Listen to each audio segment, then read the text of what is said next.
Hello, I'm Brett Knowles from PM Squared Consulting.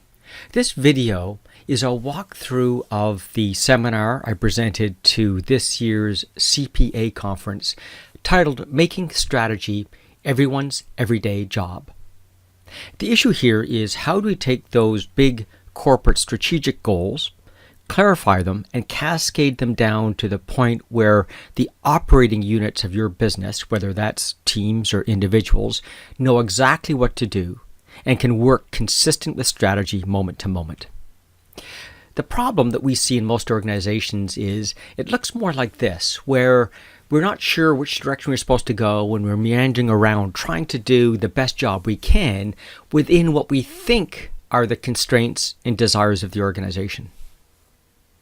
Compare and contrast that to, just a simple online game like solitaire. The idea is we're clear on what the rules are, what we need to do to get better. We get ongoing progress reports of how we're performing. There's lots of autonomy. We can choose how we play this game. And socialization. We can talk to our buddies and come up with tricks and techniques. What if we applied those ideas back to business?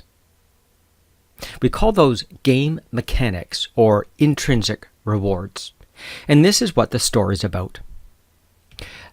We're going to use a case study. Imagine Megan, who works in charge of the ground crew for Southwest Airlines. Now, Southwest and WestJet are very similar to each other. So if you've flown WestJet, you get the idea. Now, overall, Megan's key performance indicator is about fast turnaround time. The strategy for WestJet is about keeping their planes up in the air as much as possible.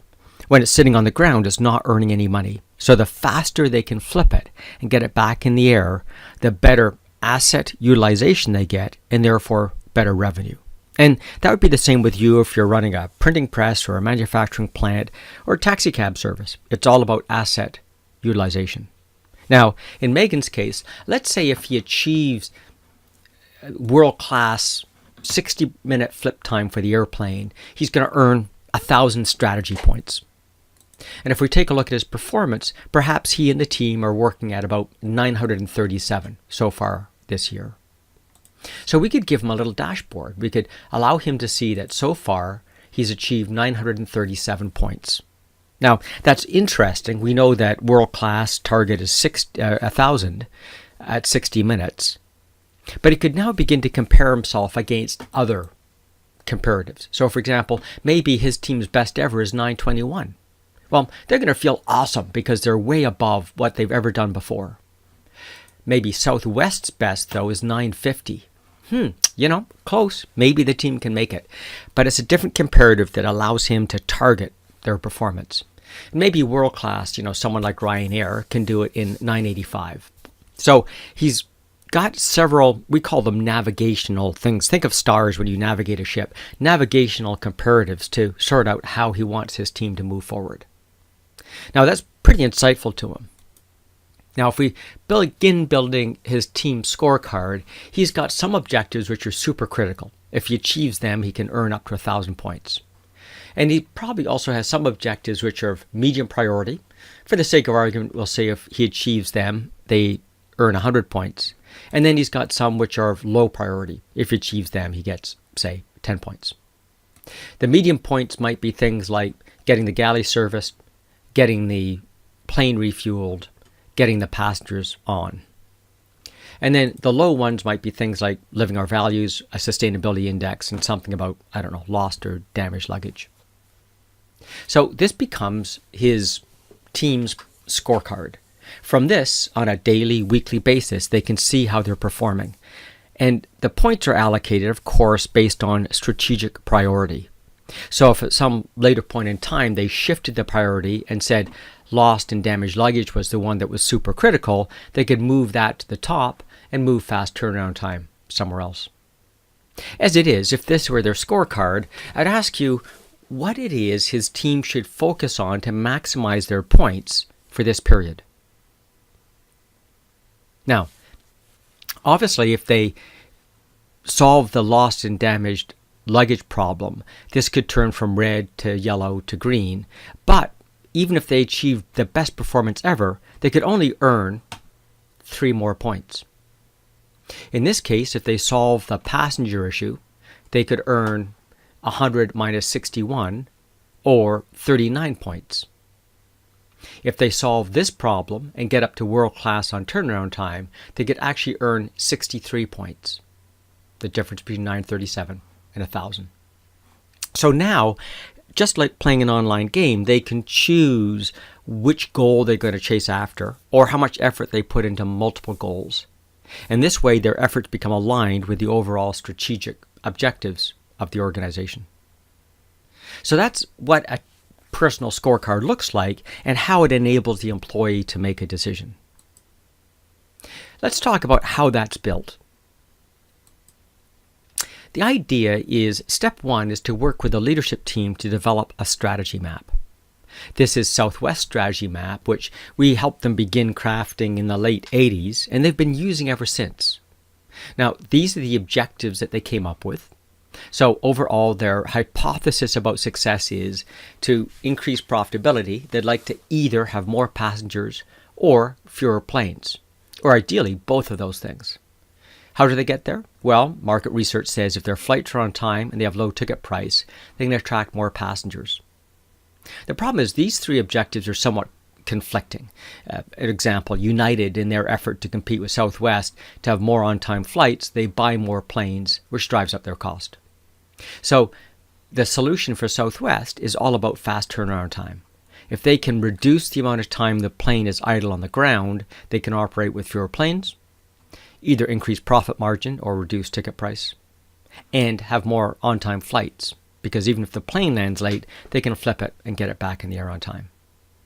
Underpinning all of that is a process redesign focus. They're continually looking for ways to improve flip time. Now, this story, I'm using the target of 60 minutes, but for any of you that's flown Southwest or even WestJet, recently, you know that they're currently operating at about 25 minutes. So they've moved from that 60 minutes and continually made it better.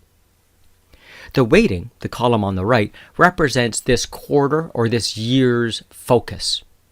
In year 1, they had a high weighting, 50% was on redesign. By year 2, that 50% moved up here to see some operational benefits from that training, either faster turnaround time or more on-time flights. And by year 5, the weighting moved up to the financial perspective.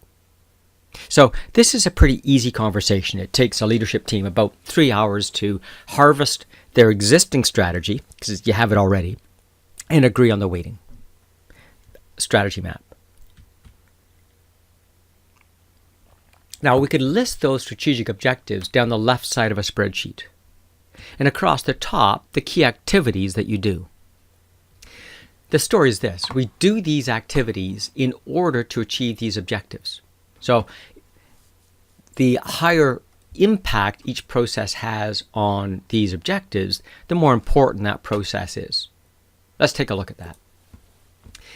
In the objective of C2, on-time flights, it has a weighting of 20.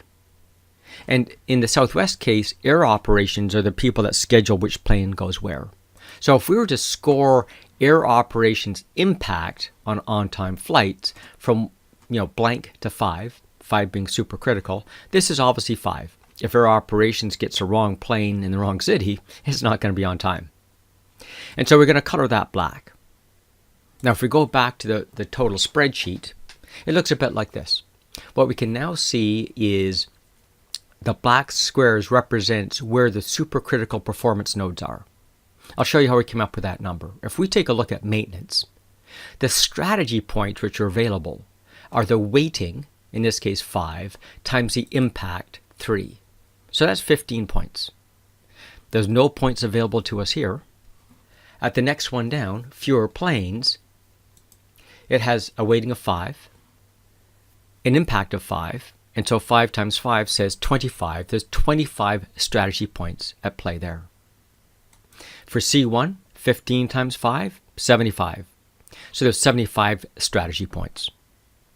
So this is what we end up with. We end up with literally how many points you earn for achieving these tasks. So that's a bit like, I don't know, playing chess. When you take out a rook, you earn more points than if you take out a pawn, or any other game. So in this case, if we ran maintenance, what's the one process that you'd absolutely want to make sure that you nail to achieve your target? Well, whatever it is you do to support reduced turnaround time, because there's 150 strategy points at play. Once we got that nailed, we'll then focus on low ticket price for 75 and focus on redesign for 75. And then after those are nailed, you'll move on to fewer planes and on-time flights. In other words, the strategy points allow the team to be completely aligned with what the organization requires from them. If leadership got together and decided to change the weighting, let's say something happened and we changed this 30% down to, say, 5 and increased this 5% on fewer planes from 5 up to 30. All of a sudden, this cell's worth 150 and this one's only worth 25. So instantly the team will get aligned to that new strategy. And that's how we build agility into organizations here in Canada. As we refine our strategy based on economics, exchange rates, what's happening down south, we can adjust the weighting dynamically every quarter, every month, whenever an event occurs, and with agility move the organization forward. So for terminology's sake, we call this thing an ontology. So the periodic table is an ontology. It's a philosophy of organizing all the molecules that exist based on electrons and neutrons, and we can figure out every molecule that should be there. The organizing structure for your organization is a combination of strategy and strategic priorities and the activities you do. What this ontology allows us to do is, if I run this department, I can be very clear on where my critical performance nodes are.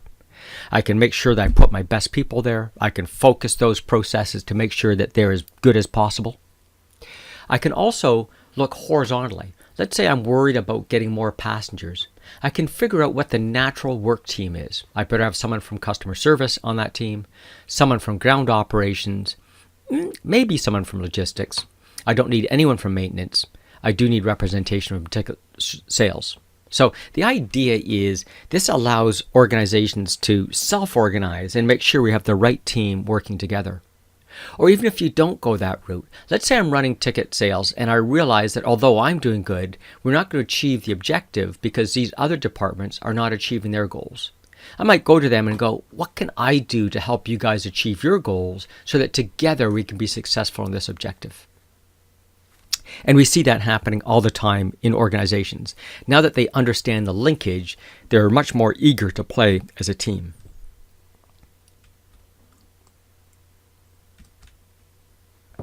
So if we take one of those objectives, like fast turnaround time, what we can actually do is understand what it is we need to do to achieve that objective. So what are the key result areas that we need? So for example, for fast turnaround time, as I mentioned before, hands-on time's target is 60 minutes. Now, there's some more detailed tasks that need to get done to make the 60 minutes happen. And they are, 1, the galley has to get serviced inside of 10 minutes. The lav, inside of 10 minutes. Fuel, inside of 15 minutes. Luggage, 15 minutes. Passengers, 20. Now, if I add these up, these all add up to more than 60. So these things have to work in parallel as opposed to sequentially. But that's what the team is accountable for.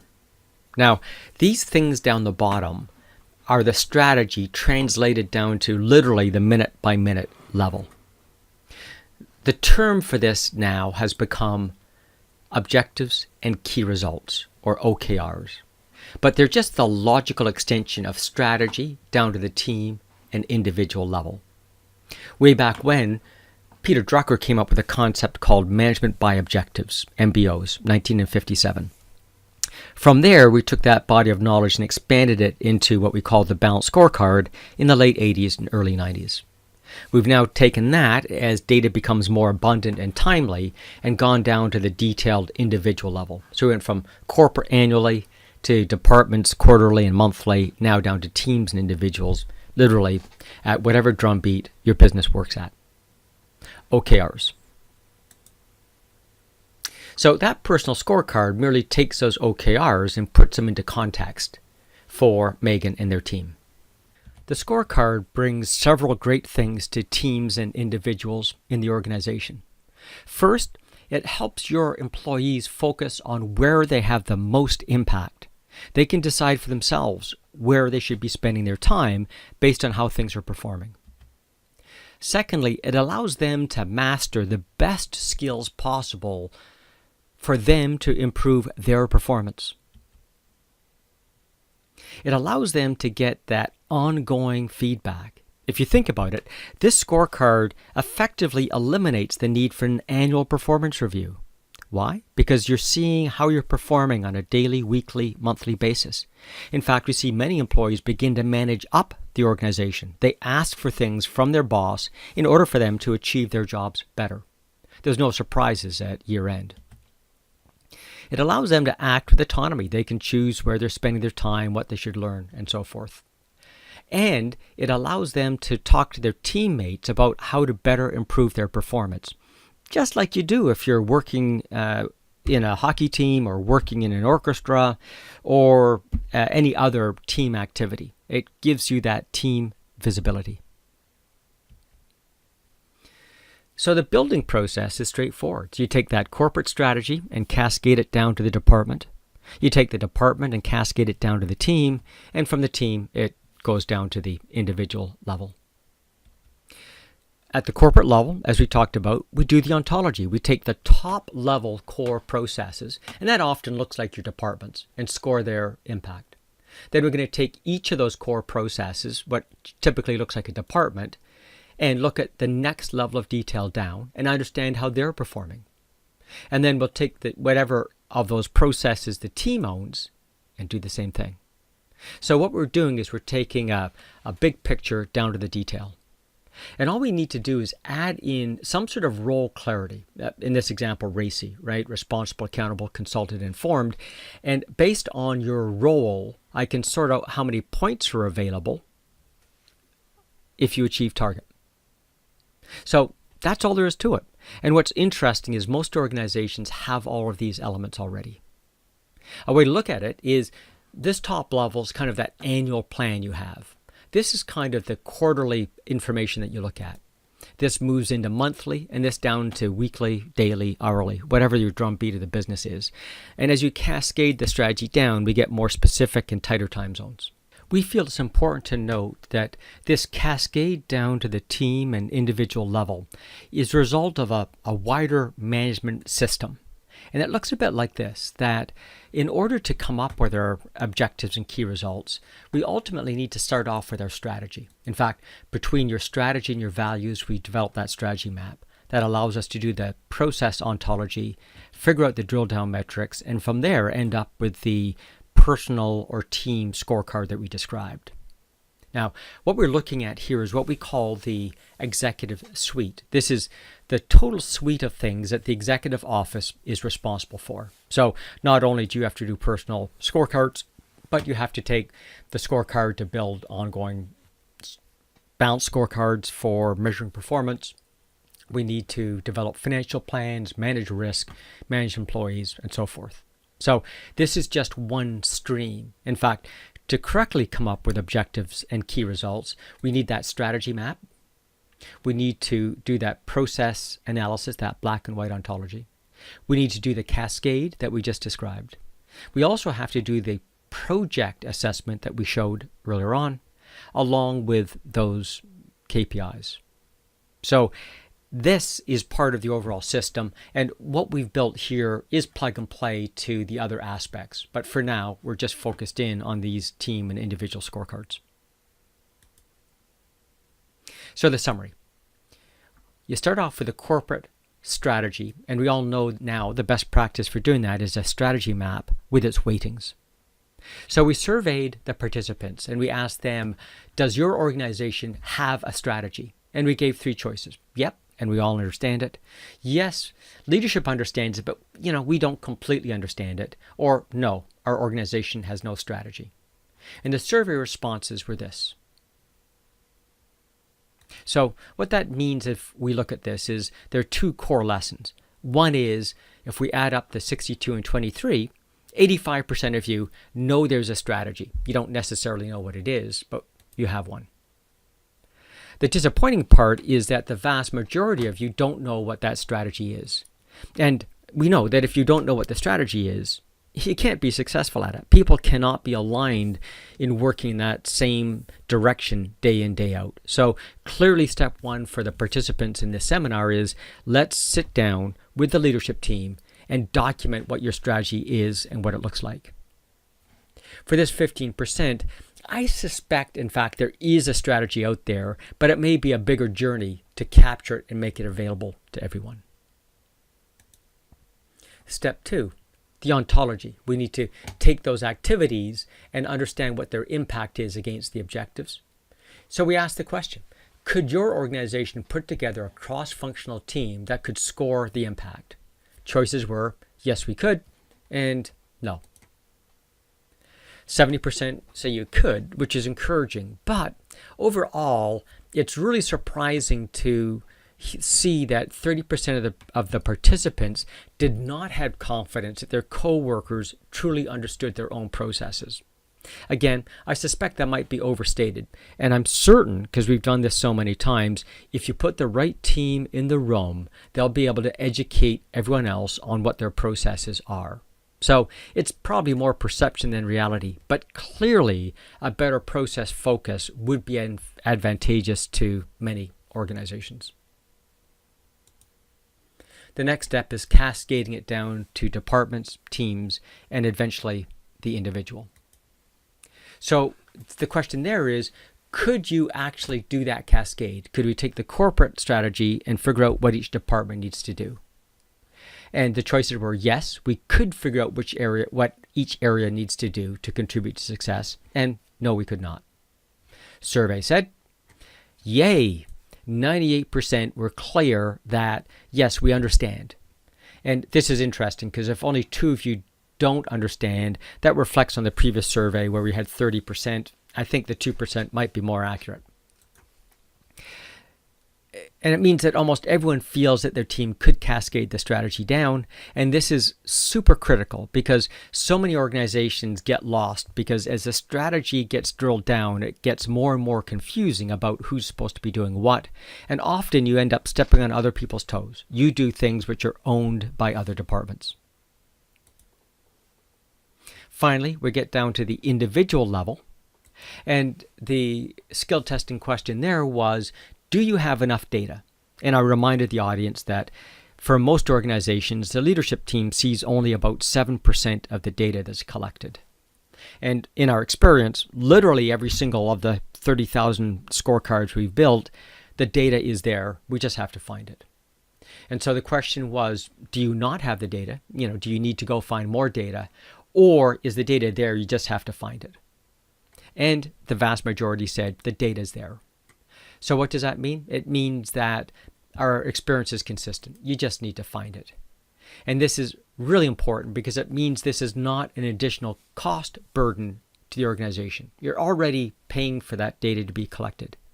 In fact, you really have all that you need to build the team or individual scorecard. You have your strategy, you have the ability to cascade, and you have the data. So taking this journey should be easy. In fact, it is. Most of our clients get through this in less than a week. So then we asked, do you have everything you need to go get this job done? And the choices were yes, no, but we don't know what it is that's missing. We can't do this. There's something missing. And lastly, no, our employees do not even need to be aligned to our strategic objectives. Kind of a trick question, right? So answers were, surprisingly, that many people said 55% no. Now, we normally get a high response rate, but it's normally flipped. Normally it's 55% are ready to go, 40% are not so much. But what does it mean in either case? What it means is we know that we've got all the technical stuff you need, your strategy, the cascade ability, the data. What's missing is what I call the social side, the cultural acceptance of moving in this direction. And it should be easy. In fact, most employees, when we survey them, actually want this.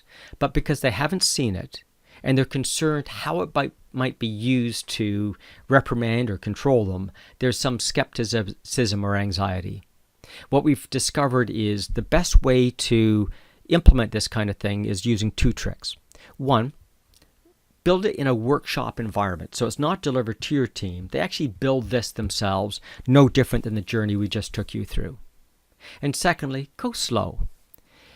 Build out the strategy map, the scorecards, the points, and run with it for 6 months or a year and get people comfortable that this process actually helps them perform better. Then begin linking it to rewards and compensation. So, the constraint to moving ahead is making it risk-free and making it kind of an experiment, so you do it in small steps. And help the organization move beyond the current, carrot and whip mentality of developing people. So the answer is simple. Sneak up on it, make small changes, and gradually build the confidence in your organization. So we'd love to address any questions or concerns you might have. In terms of next steps, there are three main things. One is be sure to check out our other videos in this series that give you additional detail in your industry and your function. Or if you want more information on how we work at PM Squared, head over to our website. Or finally, if you're ready or have specific questions for me, we'd love to chat. Just use this link to book a call with me anytime that works. Thanks for your time. I hope this has been useful.